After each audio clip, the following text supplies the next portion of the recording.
Hello and welcome to my video all about how to do the long tail cast on method. Casting on is the very first step in any knitting project, and it's where you add the stitches to your needles. The long tail cast on is one of the two most popular casting on methods alongside the knitted cast on. It's quick and efficient, and it creates a neat and quite stretchy edge. It's my personal favourite and I use it for most of my knitting projects. To do this method, you will of course need your yarn and one of your knitting needles. The long tail cast on method requires a long yarn tail, hence its name, and I advise having 12 inches of yarn tail per 20 stitches you want to cast on. This is an overestimate, but it's better to overestimate than underestimate. Another way people use to estimate how much yarn tail they need is by wrapping the yarn once around the knitting needle per stitch they want to cast on. So if you want to cast on 40 stitches, you'd wrap the yarn 40 times around the knitting needle. You'd then add about 10 to 12 inches to this amount. And lastly, another way is to use a yarn tail that's about 3.5 times the width of your knitting project. As you get used to doing the long tail cast on, you'll more accurately be able to guesstimate how much yarn tail you're going to need. You then measure this distance from the end of the yarn and tie a slip knot.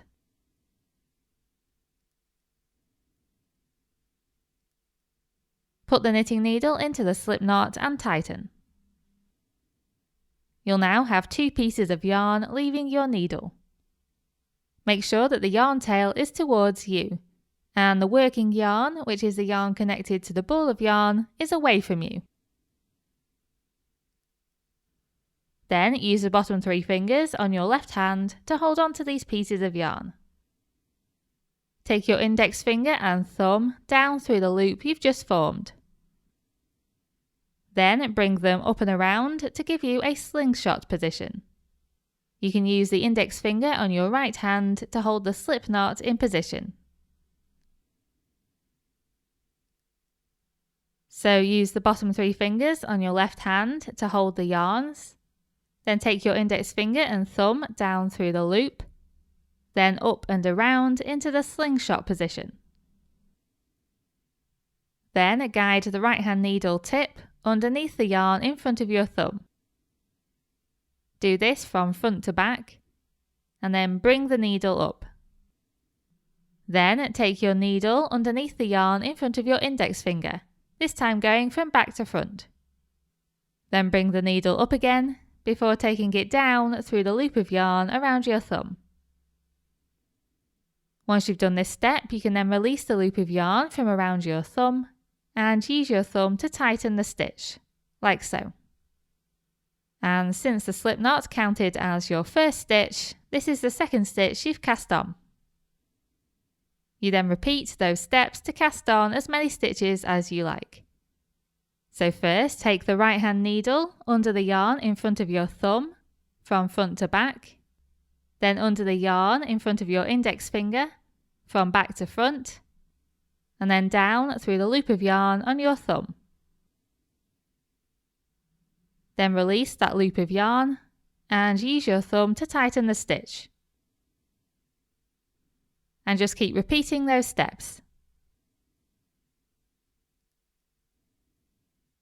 The best thing, I think, about the long tail casting on method is that it's quick and efficient.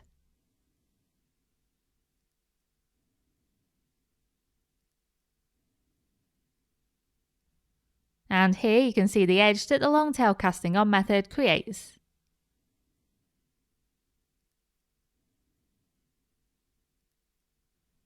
As you can see, it's nice and neat and quite stretchy.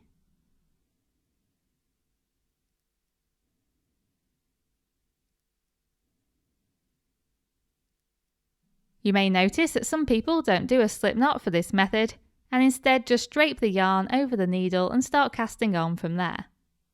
This is a good alternative if you don't want to do a slip knot or if you want to make the process even quicker.